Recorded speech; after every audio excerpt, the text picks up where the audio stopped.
ga, nga, ja, cha, ja, nya, da, ta, da, na, ba, pa, ba, ma, za, ca, za, wa, xia, za, a,呀。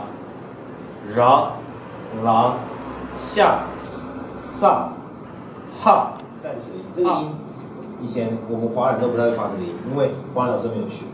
那我以前也不会发，以前不会发的时候，我就糊弄老外说，就像有些人舌头可以做莲花，有些人不行，那是属于基因的关系，所以你们老外有这个基因，我没有。后来我练好之后，我就跟别的华人说，没有，是你们没有练习。好了，这个音要该怎么练呢？要发，我的练法是把那个哈跟啦这两个音一起发。 所以，比如说，如果分开发是 hree 嘛，对不对？你要一起发变 hree， 然后你这个越来越熟之后，就可以变成 hree 这样子。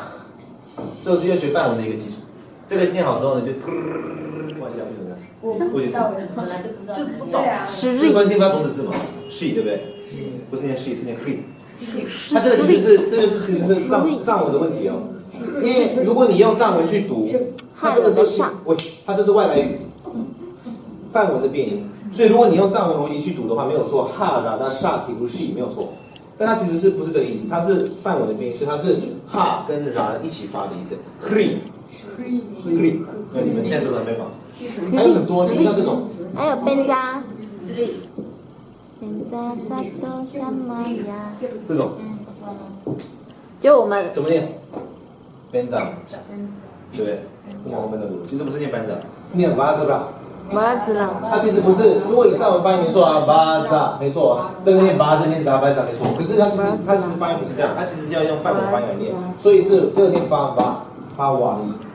现在跟安多音比较像。瓦的音，就是瓦兹拉。